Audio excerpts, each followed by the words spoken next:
Hello guys, कैसे हो आप सभी। आशा करता हूं कि अच्छे होंगे, स्वस्थ होंगे और अपनी डिक्टेशन की तैयारी को बहुत ही ज़बरदस्त तरीके से कर रहे होंगे। बच्चों, ये डिक्टेशन नंबर 51 है। इससे पहले 50 डिक्टेशन हमारे इस यूट्यूब चैनल पर अपलोड हो चुके हैं, तो आप प्लेलिस्ट में जाकर उनका रिवीजन कर सकते हैं। बच्चों, इस डिक्टेशन की पीडीएफ आपको हमारे टेलीग्राम ग्रुप में मिल जाएगी और टेलीग्राम ग्रुप का लिंक बच्चों इस वीडियो के डिस्क्रिप्शन में आप लोगों को मिल जाएगा। तो चलते हैं, डिक्टेशन को स्टार्ट करते हैं। बच्चों, आज के इस डिक्टेशन में 600 से 700 शब्द आपको बोले जाएंगे। डिक्टेशन स्टार्ट होगी 5 सेकंड बाद। स्टार्ट। पैरा। विवाह के समय कन्या के माता पिता द्वारा दी जाने वाली वस्तुएं, आभूषण और धन आदि को दहेज कहते हैं। यह परंपरा सैकड़ों वर्षों से चली आ रही है। इस प्रथा के पीछे कन्या के माता पिता का स्नेह भाव रहता था। वे अपनी पुत्री के गृहस्थ जीवन को सुख समृद्धि पूर्ण बनाने के लिए दहेज के रूप में अपना योगदान करते थे। आधुनिक युग में यह प्रथा अभिशाप के रूप में परिवर्तित हो गई है। आधुनिक युग को सभ्यता के विकास का चरम काल माना जाता है। स्वतंत्रता के पश्चात शिक्षा का अभूतपूर्व प्रचार प्रसार हुआ है।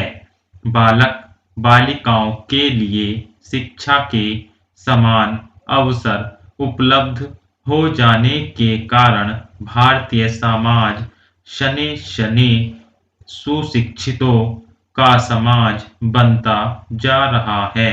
ऐसी आशा थी कि शिक्षा के प्रचार प्रसार से भारतीय समाज में व्याप्त कुरीतियों का भी अंत हो जाएगा, परंतु ऐसा नहीं हुआ।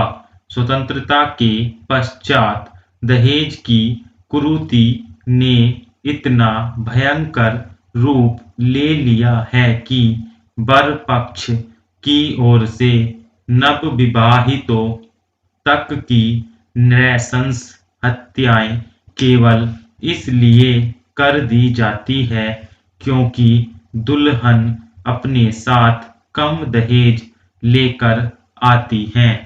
Change para. आज का समाज स्वयं को सभ्य समाज कहता है। इसी समाज में राक्षसी प्रवृत्ति के धन लोलुप नरभक्षी गृहस्थी बसाने के सपने संजोकर आई युवतियों को जीवित जला देते हैं। उनके लिए मानव जीवन से अधिक महत्व वस्तुओं का होता है। Refrigerator, television, furniture, scooter, car, आभूषण और धन को महत्व देने वाले माता पिता के घर में लाड प्यार से पली युवती को भांति भांति की अमानवीय यातनाएं देते रहते हैं। समाचार पत्र इन समाचारों से भरे रहते हैं। अनेक दहेज लोभियों को कठोर कारावास का दंड दिया जा चुका है। उनके विरुद्ध सामाजिक संस्थाएं विरोध प्रदर्शन तक करती हैं। इतना होने पर भी यह समस्या अपनी विकरालता बनाए हुए है। सरकार की ओर से कानून बनाए गए हैं। इन कानूनों के द्वारा महिलाओं को अनेक संरक्षण प्रदान किए गए हैं। उन्हें मानसिक तथा शारीरिक रूप से प्रताड़ित किए जाने पर कठोर कार्यवाही की जाती है। इस समस्या का सामाजिक पक्ष पूर्णतया भिन्न है। युवतियों के संस्कार उन्हें पुलिस तक जाने से रोक लेते हैं। बेपति और उसके परिवारजन के तीखे व्यंग्यवाण सहती रहती हैं। वह उनके द्वारा शारीरिक रूप से प्रताड़ित होने पर भी उफ तक नहीं करती। इसका कारण है कि पुलिस और न्यायालयों की प्रक्रियाएं अत्यंत जटिल होती हैं। Change para. अधिकांश भ्रष्ट पुलिस अधिकारियों का दृष्टिकोण अमानवीय होता है। न्यायालयों में मुकदमे वर्षों तक चलते रहते हैं। वकीलों की भारी भरकम फीस जुटाने के लिए कन्या पक्ष वालों के पास धन के अंबार नहीं होते। महंगी एवं जटिल न्याय व्यवस्था युवतियों को भयभीत करती रहती है। वे आर्थिक रूप से बोझ तले दबे माता-पिता को न्यायालयों के खर्च के बोझ के नीचे दबाना नहीं चाहती। इसलिए अधिकांश युवतियां दहेज के लोभी नर राक्षसों के अत्याचार सहती रहती है। इस समस्या का सबसे दुखद पक्ष यह है कि दहेज के अधिकांश मामलों में युवतियों को प्रताड़ित करने वाली महिलाएं ही होती हैं।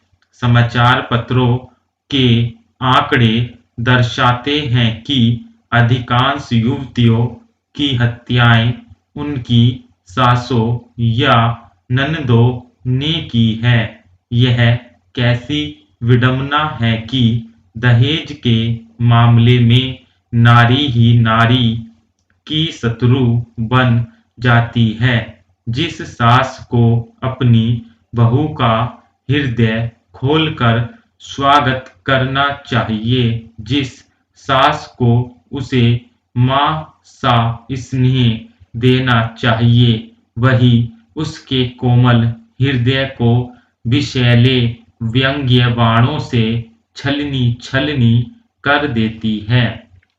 Change para.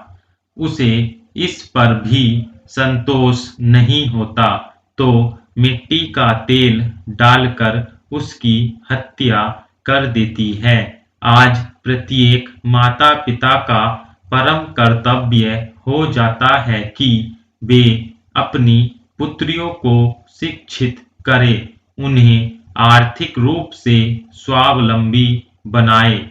यदि युवतियां नौकरी करेंगी तो वे दहेज लोभी पति और उसके परिवारजन के अत्याचार न सहकर स्वतंत्र जीवन व्यतीत कर लेंगी। वे जीवन से निराश होकर आत्महत्या जैसा कठोर पग न उठाएंगी। लड़कियों की शिक्षा के पाठ्यक्रम ऐसे होने चाहिए जिनसे उनमें आत्मविश्वास पनपे, उनमें संघर्ष की शक्ति विकसित हो, उन्हें नौकरियों के अधिक अवसर मिले। अत्याचारी पतियों के चुंगल से मुक्त होकर वे माता पिता पर आश्रित होने के स्थान पर स्वावलंबी बन सके। पुरुष प्रधान समाज में नारी की स्थिति में परिवर्तन होने तो लगे हैं, अभी ये परिवर्तन क्रांतिकारी रूप नहीं ले सके हैं। इसके लिए सामाजिक चिंतन में परिवर्तन आवश्यक है। नई पीढ़ी के युवकों में चेतना जागृत करनी चाहिए कि वे दहेज लेकर विवाह नहीं करेंगे। उनमें स्वाभिमान होना चाहिए कि वे पत्नी के माता पिता द्वारा दी गई वस्तुओं पर आश्रित नहीं होंगे। दूसरों के द्वारा दी गई वस्तुएं भिक्षा का रूप होती हैं। वे भिखारी न बने, उन्हें अपने श्रम से घर की एक एक वस्तु बनानी चाहिए। युवकों के माता पिता में मानवीय संवेदनाएं जीवित रहनी चाहिए। उन्हें कुछ वस्तुओं से अधिक महत्व उस युवती को देना चाहिए जो उनके पुत्र की जीवन संगनी बनकर आती है। वही युवती उनके वंश में वृद्धि करने वाली होती है। उसका स्वागत गृह लक्ष्मी के समान किया जाना चाहिए। यह चिंतन, यह क्रांतिकारी परिवर्तन ही दहेज के अभिशाप से समाज को मुक्ति दिला सकेगा। ग्राम स्टोक।